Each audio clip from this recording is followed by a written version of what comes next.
Hey, I'm Chef Todd Moore. Welcome back to Cooking Coarse.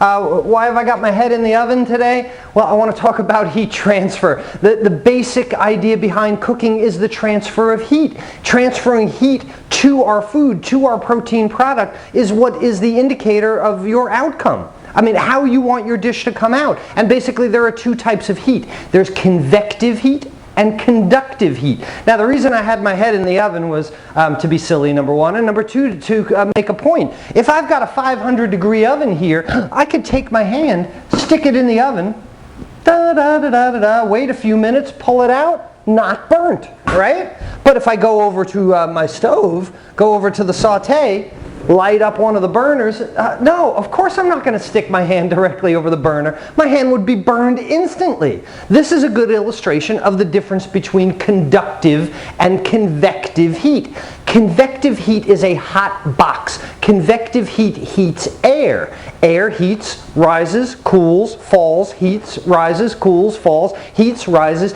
begins this convective cooking process. It is the softest cooking process we know. And as a matter of fact, air is the worst conductor of heat there is. You know this by the way it costs, what it costs to heat and cool your home. If air was a better conductor of heat, you'd only have to turn on the heat once in the winter and then turn it off again in the spring. Your home would stay heated. Air is a horrible conductor of heat.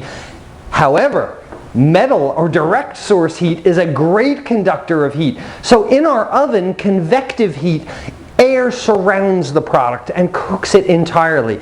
Conductive heat is like your broiler or your gas grill or your stovetop. This direct source, intense conductive heat, heats the bottom of the pan, the metal, and then put the protein product in. Metal is a much better conductor of heat than air is. You know, and I put my arm in the oven, sure, the air surrounding it, my arm didn't get burnt. What if I touched the arm to the metal rack? Yeah, burned instantly. Same thing on our saute. So how you decide to apply heat to your food is going to dictate the outcome.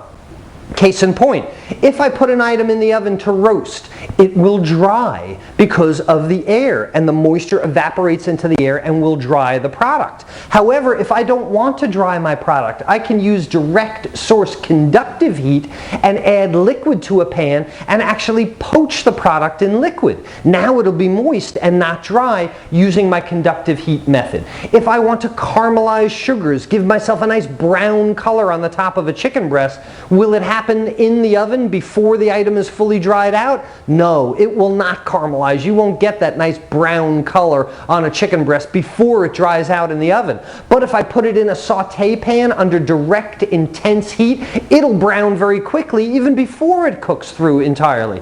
So before we start any basic cooking method, understand the difference between convective and conductive heat to help decide on the outcome of your dish. Do you want this item in the oven surrounded by hot air? Do you want it subjected to intense heat on a saute pan or on your barbecue grill or on your broiler? These are going to give you dramatically different results. And we're going to show examples of both of these types of methods in the coming days. I invite you to join me here on Cooking Course. We don't talk about fine cooking. We try and empower you over written recipes, share some chef secrets with you. Think outside your recipe box because these recipes are intimidating. They're one person's idea of how something should be made. You come up with a better idea. Use basic cooking method, convective or conductive heat. We're going to talk about other things, saute methods, poaching methods, braising methods, all types of things to illustrate the basic difference between the two types of heat transfer in food. This is one of the most underlying basic methods to get your desired result. Which type of heat are you going to apply? Join me again tomorrow on Cooking Course and we'll continue this conversation.